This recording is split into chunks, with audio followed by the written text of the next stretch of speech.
여러분은 선한 목자라고 하는 이미지를 색으로 표현한다면 어떤 색으로 표현하시겠습니까?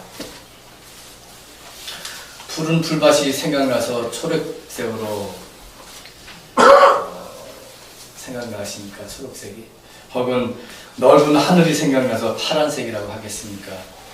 아니면 양이 생각나서 하얀색이라고 하시겠죠?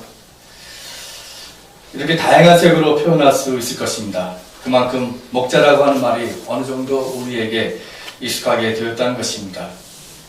시편 23편이나 오늘 부른 찬송과 같은 찬송을 통해서 자연스럽게 되었습니다. 하지만 우리는 유목사회나 유목문화에서 자라지 않았기 때문에 목자라고 하는 말이 여전히 낯설은 단어입니다. 여기서 목자와 함께 사용되는 양의 개념도 마찬가지입니다.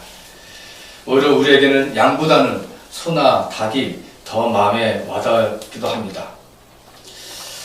제가 마지막 논문 단계에서 영국을 다녀오게 되었습니다. 제가 공부한 박사과정은 공동학위과정이라서 필히 누구든지 3개월은 갔다 와야 된다고 하는 규정이 있었습니다.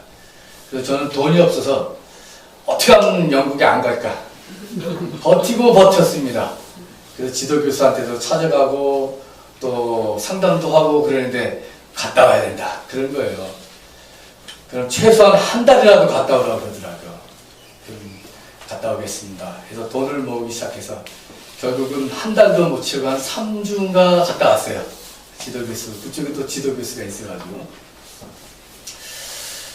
제가 영국에 왜 여행을 싫어하겠습니다. 저만큼 여행을 좋아하는 사람이.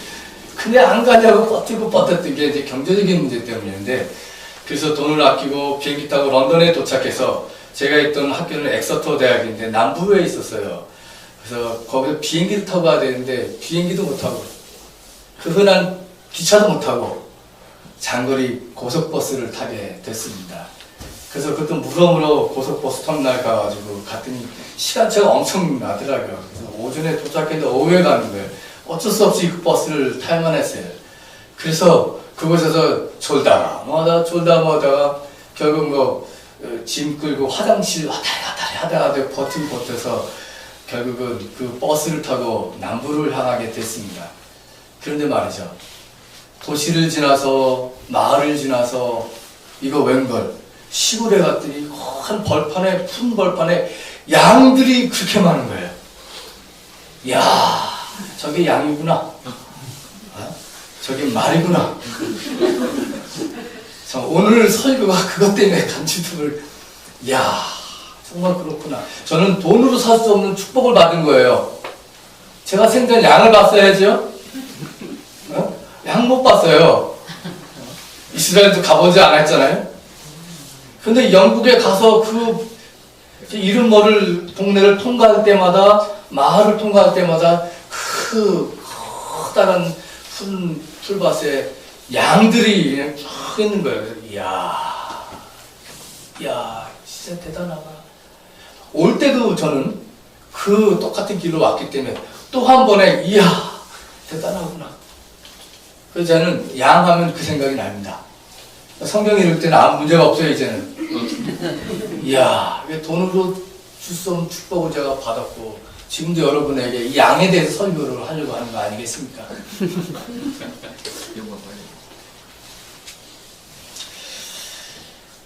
그러나 겉으로만 보는 아름다운 이 목가적인 풍경 뒤에는 잔디를 깎고 양들을 키우는 어느 농부의 고된 노동이 있겠지요. 그렇게 목자의 생활은 한 폭의 그림에서 나오는 것처럼 현실에서는 그렇게 아름다운 것만은 아닙니다. 양들을 키우기 위해서 그 뒤에는 많은 노동과 수고가 있고 때로는 위험하고 모험적인 경우도 있을 것입니다. 그런데 오늘 요한복음서는 예수님은 스스로를 목자라고, 그것도 선한 목자라고 했습니다. 이렇게 자신을 선한 목자라고 하는 표현은 공간복음서에만 나오고 공간복음서에서는 나오지 않고 요한복음서에만 나오는 독자 전승입니다. 그리고 예수님은 선한 목자를 사꾼과 비교하여 말씀하고 계십니다. 당시 팔레스틴에는 품삯을 받고 남의 양을 돌보는 이런 직업적인 사람들이 많았다고 합니다. 이들이 돈을 받고 그 같은 일을 하는 것 자체가 비난받을 이유는 없습니다.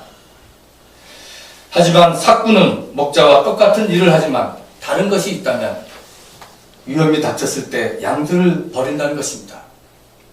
양들을 지킨다고 하는 겉모습은 똑같지만 이리가 오자 그만 양을 버리고 도망가기에 자기 임무를 다하지 못한 그들은 도둑이나 마찬가지였습니다.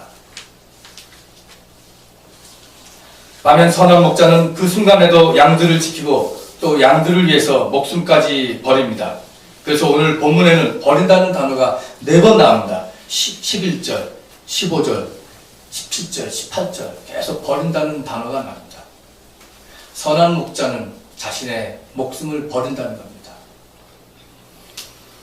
선한 목자 되신 예수님의 죽음도 양을 위해서 스스로 목숨을 버린 죽음이었습니다. 예수님의 죽음은 생각지 않게 교통사고로 당하신 그런 죽음이 아니었습니다. 전쟁 중에 우연히 폭탄 맞아서 죽은 죽음이 아니라 그가 스스로 선택한 죽음이었습니다. 이렇게 요한복음서가 말하는 예수님의 죽음은 남들에게 떠밀려서 억지로 십자가에 달린 것이 아니라 스스로 선택해서 죽은 죽음의 그 모습으로 보여주고 있습니다. 우리는 여기서 한 가지 질문을 할 수가 있습니다.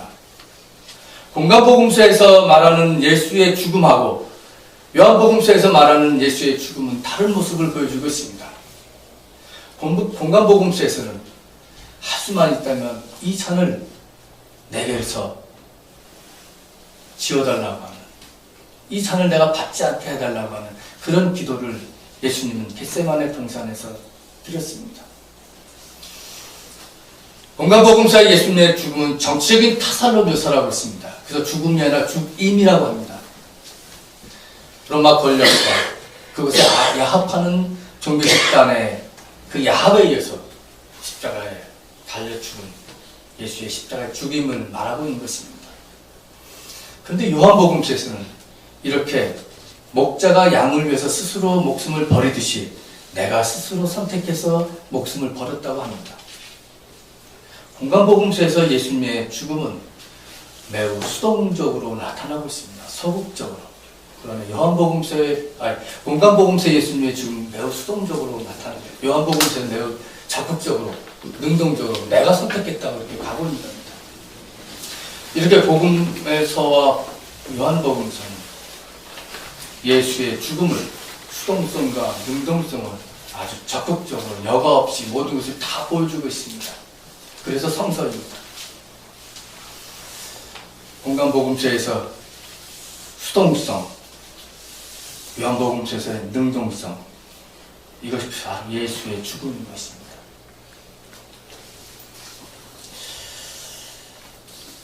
그런 긴장관계는 겉으로는 달라 보여도 그러나 말씀을 계속 읽어보면 내용적으로 같다는 것을 우리는 곧 알 수 있습니다.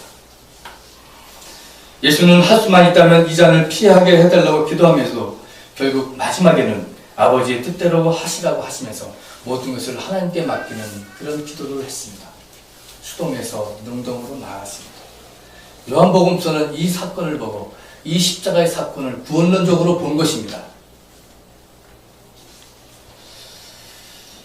요한복음서가 본 예수의 능동성은 그래서 선한 목자로서 예수님 자신이 목숨을 버릴 권세도 있고 다시 얻을 권세가 있다고 하는 데서 잘 나타나고 있습니다. 선한 목자, 이 주제는 요한 공동체가 반복하여 강조하고 있는 주제입니다. 그리고 이 주제는 당시 요한 공동체가 처해 있던 사회적 상황과 결코 분리되어서 설명할 수가 없습니다. 당시 요한 공동체는 박해를 받고 있었습니다. 가장 극심했던 박해로 알려진 로마 도미티안 황제의 치하의 박해가 그것이었습니다.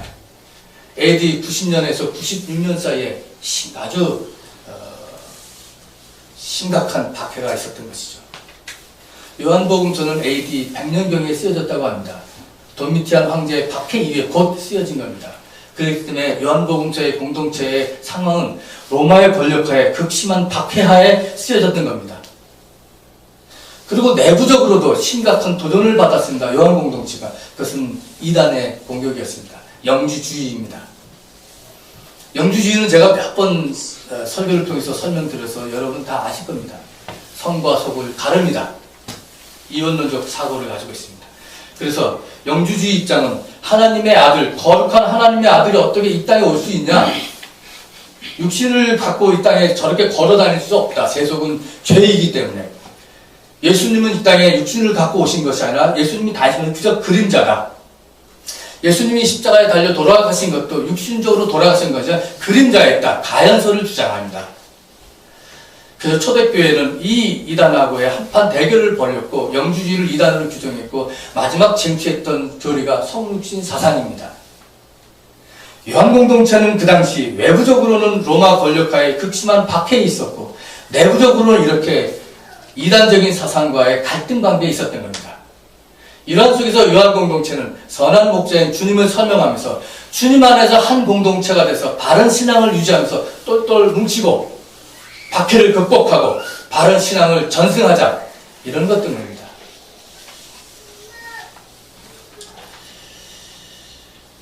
예수를 중심으로 하는 공동체를 강조하고 있습니다. 그래서 목자와 양이 하나의 공동체이듯이 하나가 되자고 합니다. 그래서 목자는 양을 알고 양은 목자의 음성을 안다고 했습니다. 여기서 알다라고 하는 것은 헬라어로 기노스코라고 하는 말인데 이것은 지식적인 차원에서의 알미 아닙니다. 영어 단어나 수학 공식을 안다는 단어의 그런 알미 아니었습니다. 고대 철학사나 현대 물리학을 아는 그런 차원의 지식적인 차원의 알미 아니었습니다. 기노스코는. 이것은 관계론적 차원에서의 알미였습니다. 아버지가 아들을 알듯이 아들이 아버지를 알듯이 그런 사랑의 관계적인 측면에서의 알을 이야기합니다. 아버지 안에 아들이 있고 아들이 아버지 안에 있다는, 목자가 양을 알고 양이 목자를 안다는 하나의 공동체의 그 알은 바로 관계적이고 생명적인 관계 속에서의 알을 이야기하는 것입니다. 이 생명의 관계는 죄인인 우리를 위해서 목숨을 내어주는 성자 하나님의 사랑의 토대가 되었습니다. 목자와 양의 관계는 이렇게 지식적인 관계가 아니라 생명의 관계였습니다. 목자가 되신 주님께서는 평상시에 우리를 푸른 초장과 물가로 인도하시는 분이지만 우리가 어려움에 처했을 때 우리를 보호하고 지켜주신 분입니다. 진리를 양 한 마리를 찾아서 헤매신 분이고 스스로 목숨을 내놓는 분입니다. 그리고 그렇기 때문에 여러분, 그 선한 목자가 우리 주님이십니다. 그렇기 때문에 우리가 힘들고 어려울 때, 가슴이 미어질 때 포기하지 말고 우리 주님을 향해서 그분만 의지하고 우리가 나아갈 수 있는 겁니다. 고요하면 찬송하라, 외로우면 기도하라, 괴로우면 주를 보라고 했습니다.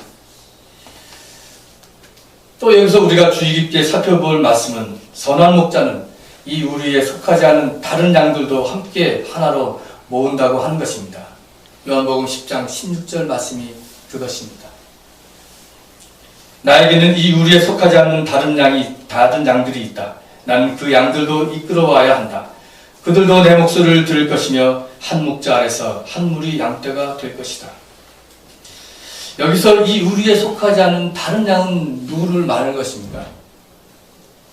종교개혁자 칼빈은 다른 양들을 이방인 출신 신자들이라고 말합니다. 그러나 이 다른 양들에 대한 해석은 많이 있을 수 있습니다. 우리가 익숙하지 않은 다양한 형태의 교회에 속한 사람들, 다른 교리와 표준에 속한 사람들, 관습에 익숙한 사람들을 말합니다.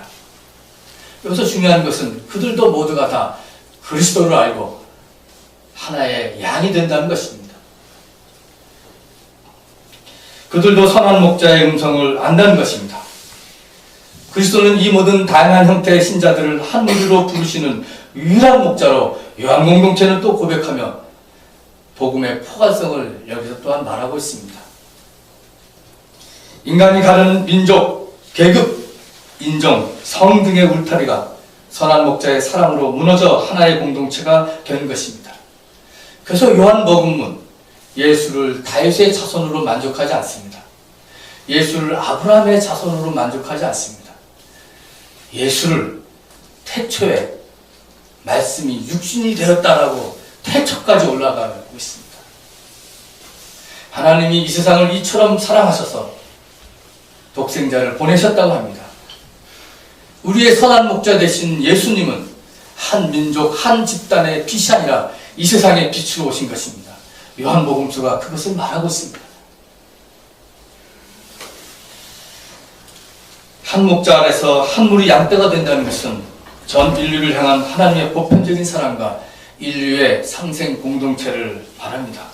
그래서 하나님의 공동체는 이 모든 이들을 향해서 열려 있어야 합니다.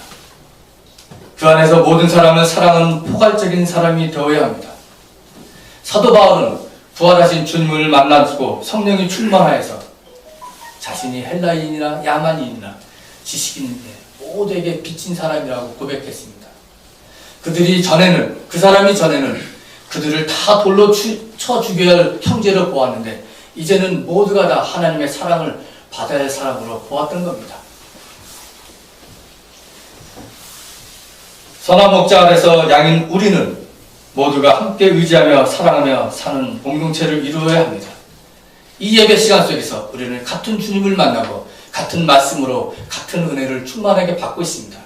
이 예배 시간 속에서 같은 성찬식에 참여하면서 우리는 같은 그리스도의 몸이 됩니다. 그리스도의 같은 몸이 되면 공동체 안에서의 형제자매가 눈에 들어와 형제자매의 기쁨을 같이 기뻐하며 형제자매의 어려움과 아픔을 함께 나누게 됩니다. 우리 세민족 공동체의 내부의 돌봄과 사랑 안에서 우리는 공동체의 일치를 이루고 하나님의 신비를 경험하는 그런 공동체가 되는 겁니다. 연대도 중요하지만 먼저는 우리 공동체 안에 있는 아픈 지체를 다듬고 보듬고 기도하고 그 힘을 가지고 세상에 나아가서 연대하고 실천하는 사랑으로 승화되는 것이 아니겠습니까? 신앙 공동체는 이렇게 모든 사람을 포용해야 합니다. 그것은 우리가 같은 주님 선한 목자의 한 양떼들이기 때문입니다. 요한일서 기자는 우리에게 사랑의 실천을 이렇게 강조하고 있습니다. 자녀된 이 여러분, 우리는 말이나 혀로 사랑하지 말고 행동과 진실함으로 사랑합시다. 요한일서 3장 18절 말씀입니다. 온 세계를 창조하신 하나님은 우리를 자녀로 불러주시고 서로 사랑하며 복음 안에서 살라고 하십니다. 우리의 마음보다 더 크신 하나님, 우리의 모든 것을 알고 계시는 하나님 앞에서는 이제 우리의 모든 마음의 가책을 내려놓고 예수 그리스도의 이름을 믿고 우리에게 명하신 대로 서로 사랑할 뿐입니다. 그래서 요한일서 3장 23절 말씀은 이어집니다. 하나님의 계명은 이것이니 곧 그 아들 예수 그리스도의 이름을 믿고 그리스도께서 우리에게 명하신 대로 서로 사랑하라는 것입니다. 하나님의 자녀로 사는 사람의 특징은 이렇게 하나님의 계명을 지키는 것인데 여기엔 두 가지로 나옵니다. 예수 그리스도의 이름을 믿는 것이고 사랑을 실천하는 겁니다. 믿음과 사랑은 하나입니다. 수직적인 차원의 믿음과 수평적인 차원의 믿음, 사랑은 십자가처럼 분리될 수 없는 것입니다. 믿음은 거룩하고 영적인 것이고 사랑은 세속적이고 세상적이라고 하는 이분법적 사고는 위험합니다. 보수적인 신자는 믿음을 강조하고 진보적 신자는 사랑을 강조한다는 것은 너무너무도 단순하고 이분법적인 사고입니다. 하나님을 믿는 것에만 머물지 말고 형제자매를 온전히 사랑을 할 수 있는 것을 온전히 수행해야 합니다. 그러나 우리는 인간의 사랑에는 한계가 있음을 알 수 있습니다. 인간의 사랑에서 가장 고귀하고 거룩하고 완전하다고 볼 수 있는 부모의 사랑이 그것이 아니겠습니까? 오늘날 많은 잘못된 부모들이 자녀를 학대하고 폭행하고 그래서 가족이 해체되는 경우를 볼 수 있습니다. 부모의 사랑조차도 이렇게 한계가 있고 제한적입니다. 돈이 있어야 자녀들로부터 인정받고 그것은 진정한 사랑은 아닙니다. 우리는 사랑을 더 근본적인 차원에서 보여야 합니다. 그 진정한 사랑은 십자가에 달리신 예수 그리스도에게서 시작해야 합니다. 예수 그리스도가 없으면 인간의 모든 사랑의 실천은 교만으로, 탐욕으로, 그리고 자기 과시로 떨어질 것입니다. 예수 그리스도의 십자가의 사랑, 스스로 우리를 위해 목숨까지도 내어주신 그 사랑이 우리의 이기적인 사랑을 진정한 사랑으로 바꾸어 줄 것입니다. 그러므로 우리는 사랑할 수 있는 마음과 능력조차도 달라도 선한 목자이신 주님께 기도할 수밖에 없습니다. 교우 여러분, 힘들고 어려울 때마다 십자가에 달리신 주님만을 바라보며 힘과 용기를 받으시기 바랍니다. 인간의 위로, 목사의 위로는 한시적이고 제한적입니다. 죽음에서 다시 사신 주님만이 우리에게 진정한 위로를 주십니다. 부활하신 주님은 생명의 주님이 주가 되시어 우리의 관계 속에 살아계십니다. 이사야서 41장 10절 말씀입니다. 내가 너와 함께 있으니 두려워하지 말아라. 내가 너의 하나님이니 떨지 말아라. 내가 너를 강하게 하겠다. 내가 너를 도와주고 내 승리의 오른팔로 너를 붙들어 주시겠다. 우리를 정의와 평화와 생명으로 이끄시는 선한 목자 되신 주님이 오늘도 우리 안에 살아계시고 내 곁에 계시고 우리 공동체 안에 중심이 되어 계십니다. 선한 목자와 함께 끊임없이 우리에게 주어진 믿음의 여정을 다 함께 갑시다. 오늘 주신 말씀을 가지고 잠시 묵상하시겠습니다.